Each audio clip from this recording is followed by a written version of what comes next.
Okay, welcome back everyone. We are going to be playing some Stanley Parable, the original, not the new one.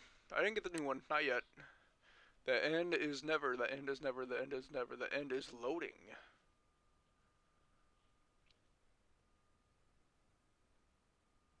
That's okay, Rocky, you take your time.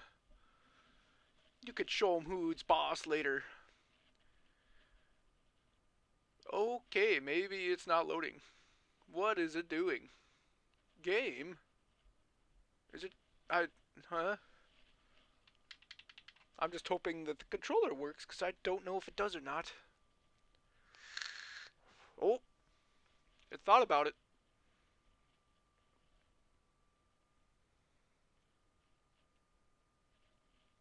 Anytime game. Anytime. Anytime that works with you, you know.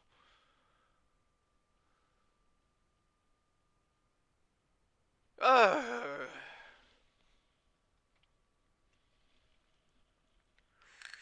This is the story of a man named Stanley. Stanley worked for a company in a big building where he was employee number 427. Employee number 427's job was simple.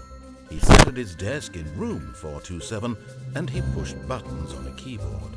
Orders came to him through a monitor on his desk, telling him what buttons to push, how long to push them, and in what order. This is what employee 427 did every day, okay, every month of why is it every year. like- And although others might have considered it soul-rending, Stanley relished every moment that the orders came in, as though he had been made exactly for this job. And Stanley was happy. And then one day, something very peculiar happened. Something that would forever change Stanley. Something he would never quite forget. He had been at his desk for nearly an hour when he realized that not one single order had arrived on the monitor for him to follow. No one had showed up to give him instructions, call a meeting, or even say hi. Never in all his years at the company had this happened, this complete isolation. Something was very clearly wrong. Shocked, frozen solid, Stanley found himself unable to move for the longest time. But as he came to his wits is and it regained skipping his around? senses, he got up from his desk and stepped out of his office. I wonder if I don't do that. Whoa, Stanley runs.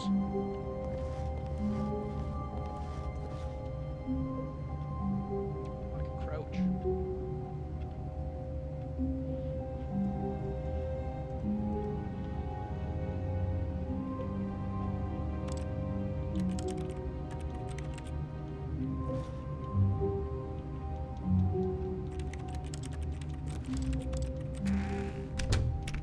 But Stanley simply couldn't handle the pressure.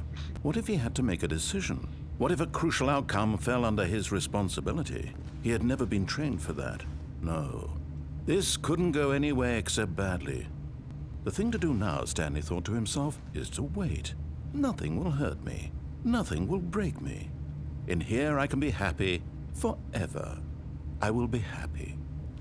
Stanley waited. Hours passed, then days. Had years gone by? He no longer had the ability to tell. But the one thing he knew for sure, beyond any doubt, was that if he waited long enough, the answers would come. Eventually, someday, they would arrive. Soon, very soon now, this will end. He will be spoken to. He will be told what to do. Now it's just a little bit closer. Now it's even closer. Here it comes. Oh. The end is never, the end is never, the end is loading. Okay.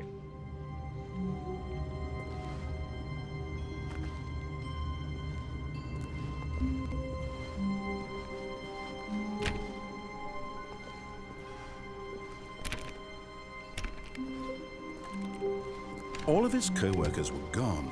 What could it mean? Stanley decided to go to the meeting room. Perhaps he had simply missed a memo. No matter how hard Stanley looked, he couldn't find a trace of his co-workers. Oops. Oh, please. Are you really just doing this for the achievement? Click a door 5 times. Is that all that you think an achievement is worth? No, no, no, no, no. I can't just give these merits away for such little effort. A measly 5 clicks. Now suppose you were to click the door 20 times. Well, I would say that's the kind of effort that warrants recognition. 3, 4. I have to say, I'm still not feeling the satisfaction of witnessing true effort for a noble cause. Perhaps 50 clicks will do it. Yes, I'll fucking do almost it. certainly 50 clicks. I swear to God, I will. We will be here until. I got all the time in the world, buddy. No, I'm still not feeling it. I want this achievement to have meant something. It has to be a true reward for valiant effort. I want to see some hustle, Stanley. I want to see commitment, a willingness to go all the way, no matter what the cost. Why don't you go put 20 clicks into door number 417? 417. Where the fuck is that?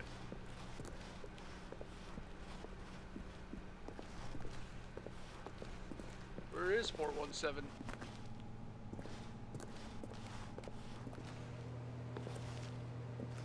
Where the fuck is it?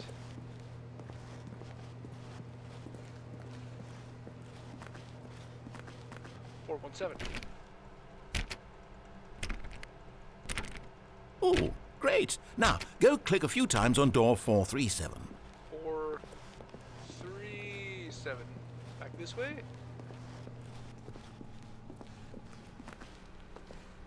437. Excellent. I think we're getting somewhere. Now, door 415. Let's give it 10 clicks or so. 415, huh?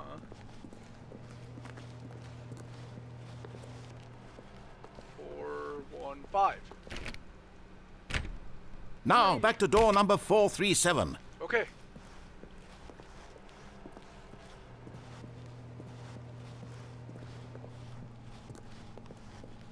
Four, 3, 7. Let's see. How about you click on, well, I don't know, the copy machine?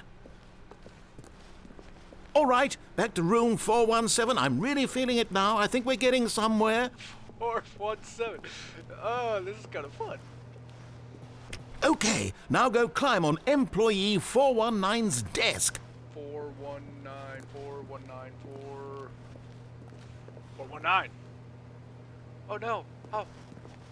Yes! Oh. This is great! You're putting it all on the line, Stanley. I like that. All right, let's keep it up. Go give me a few clicks on door 416. 416. We've almost got it! Now the copy machine, do that one again! Okay. He's excited.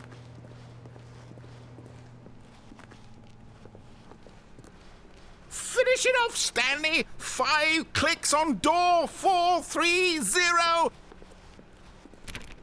Yes! We did it! Oh, Yes! wow. That felt amazing. Oh, you really earned it, Stanley. Nothing could hold you back. Yes, I'm very proud of how far we've come today. Just think, only a few minutes ago you believed an achievement was worth 5 little clicks. Really now, what were you thinking? Okay.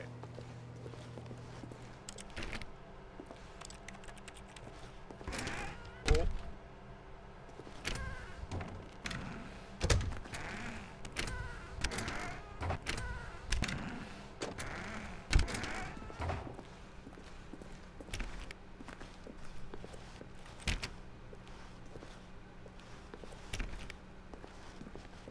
When Stanley came to a set of 2 open doors, he entered the door on his left.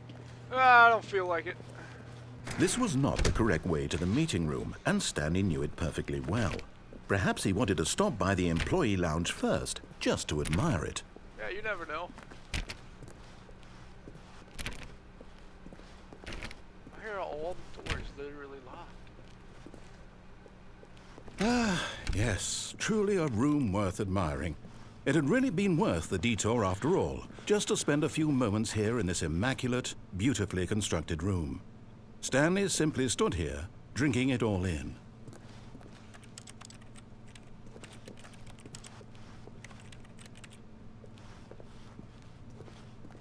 Yes, really, really worth it being here in the room.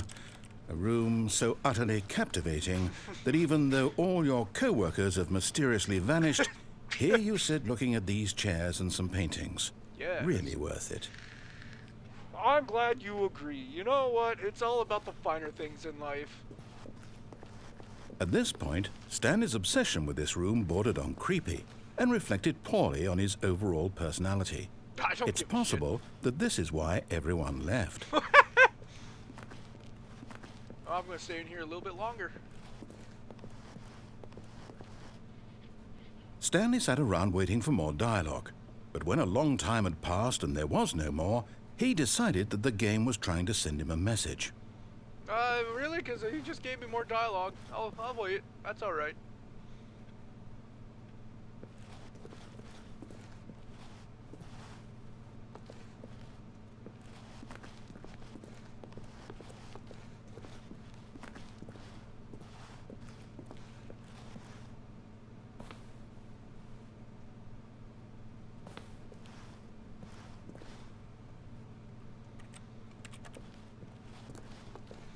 Alright, fine.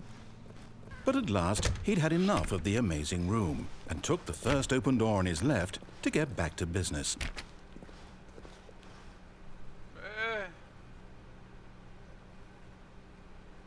Fuck it. Ooh. And so he detoured through the maintenance section, walked straight ahead to the opposite door, and got back on track. Yeah, but what the fuck is this? We gotta play this more than once. That's what we gotta do.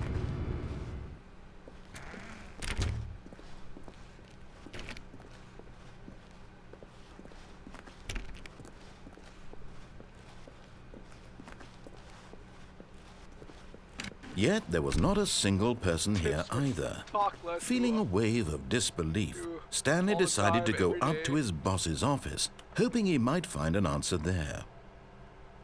Let it ball up inside you. Not sporting you more. What is hot? Blah blah blah blah. Somewhere here.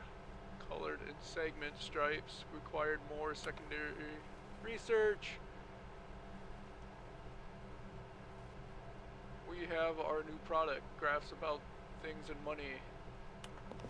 A lot of a percent. Teenagers. Size of demographics. Based between the teenagers.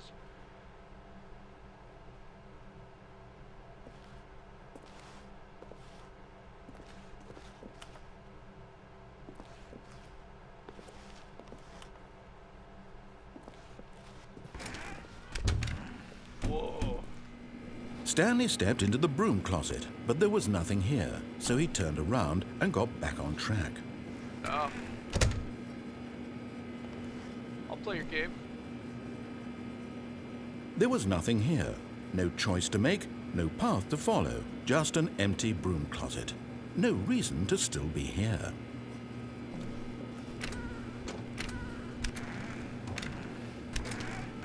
It was baffling that Stanley was still just sitting in the broom closet. He wasn't even doing anything. At least if there was something to interact with, he'd be justified in some way. Hey, as it is, he's literally just standing there doing sweet FA.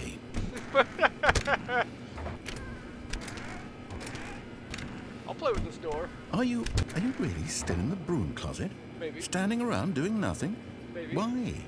Please offer me some explanation here. I'm genuinely confused. Because it annoys you. I'll play with your fucking door. How's that one sound, you little shit? You do realize there's no choice or anything in here, right? If I'd said Stanley walked past the broom closet, at least you would have had a reason for exploring it to find out. But it didn't even occur to me because literally this closet is of absolutely no significance to the story whatsoever. I never would have thought to mention The it. ceiling. The drywallers taped all the seams, Chip, but they didn't do the ceiling. Maybe to you this is somehow its own branching path. Maybe when you go talk about this with your friends, you'll say, "Oh, did you get the broom closet ending? The broom closet ending was my favorite." I hope your friends find this concerning. Fuck 'em. Stanley was fat and ugly and really, really stupid. He probably only got the job because of a family connection. That's how stupid he is. That or with drug money. Also, Stanley is addicted to drugs and hookers. Oh, he gets mad. He gets big mad.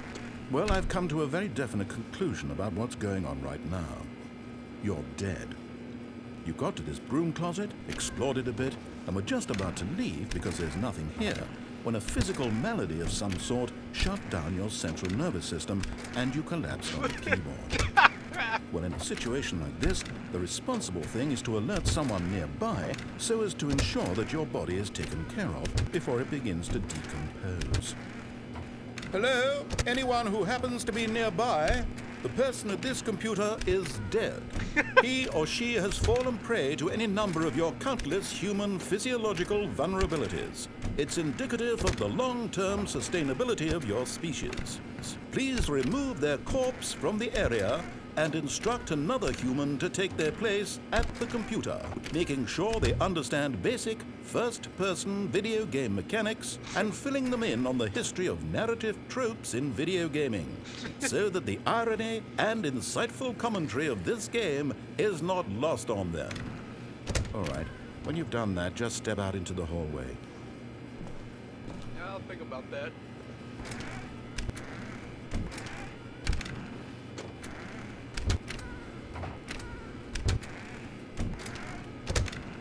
Okay, fine. Ah, second player. It's good to have you on board. I guarantee you can't do any worse than the person who came before you. Coming to a staircase, Stanley walked upstairs to his boss's office. Fuck you.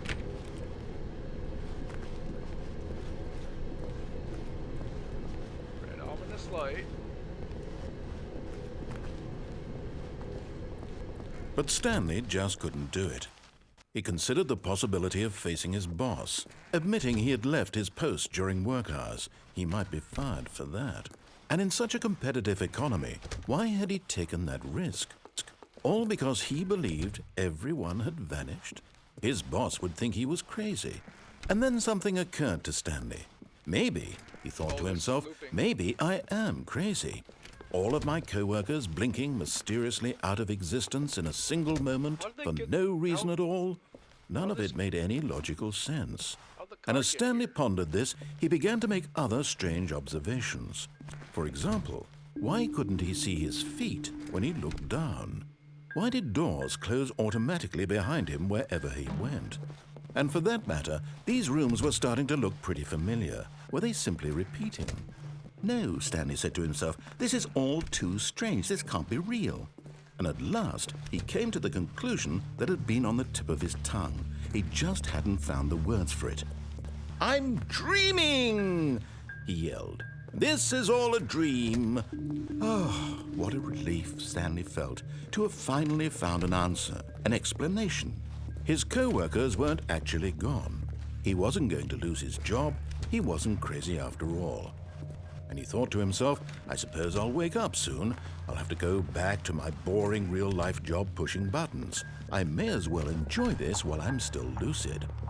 So, he imagined himself flying and began to gently float above the ground.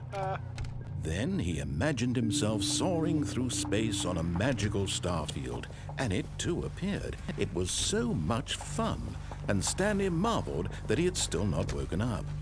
How was he remaining so lucid? And then perhaps the strangest question of them all entered Stanley's head. One he was amazed he hadn't asked himself sooner. Why is there a voice in my head dictating everything that I'm doing and thinking? Now the voice was describing itself being considered by Stanley, who found it particularly strange. I'm dreaming about a voice describing me, thinking about how it's describing my thoughts, he thought. And while he thought it all very odd and wondered if this voice spoke to all people in their dreams, the truth was that, of course, this was not a dream. How could it be? Was Stanley simply deceiving himself, believing that if he's asleep, he doesn't have to take responsibility for himself? Stanley is as awake right now as he's ever been in his life. Now, hearing the voice speak these words was quite a shock to Stanley. After all, he knew for certain, beyond a doubt, that this was in fact a dream. Did the voice not see him float and make the magical stars just a moment ago? How else would the voice explain all that? This voice was a part of himself too. Surely, if he could just... He would prove it. He would prove that he was in control, that this was a dream. So he closed his eyes gently, and he invited himself to wake up. He felt the cool weight of the blanket on his skin, the press of the mattress on his back, the fresh air of a world outside this one. Let me wake up, he thought to himself. I'm through with this dream. I wish it to be over. Let me go back to my job. Let me continue pushing the buttons. Please, it's all I want. I want my apartment, and my wife, and my job. All I want is my life exactly the way it's always been.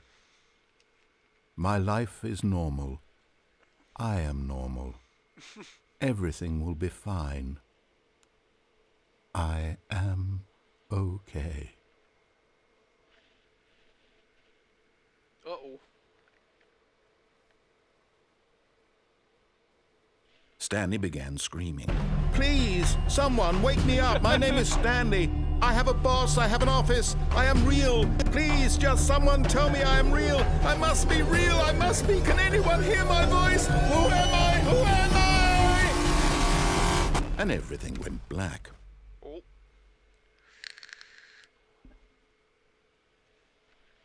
This is the story of a woman named Mariella. Oh. Mariella woke up on a day like any other. She arose, got dressed, gathered her belongings, and walked to her place of work. But on this particular day, her walk was interrupted by the body of a man who had stumbled through town talking and screaming to himself, and then collapsed dead on the sidewalk. And although she would soon turn to go call for an ambulance, for just a few brief moments, she considered the strange man. He was obviously crazy. This much she knew. Everyone knows what crazy people look like. And in that moment, she thought to herself how lucky she was to be normal. I am sane. I am in control of my mind. I know what is real and what isn't. It was comforting to think this, and in a certain way, seeing this man made her feel better. But then she remembered the meeting she had scheduled for that day. The very important people whose impressions of her would affect her career, and by extension, the rest of her life. She had no time for this, so it was only a moment that she stood there, staring down at the body. And then she turned and ran. Ding. Okay. I'm going to end that one here because I'll call that the first ending, one of the endings. So until the next time, guys, bye.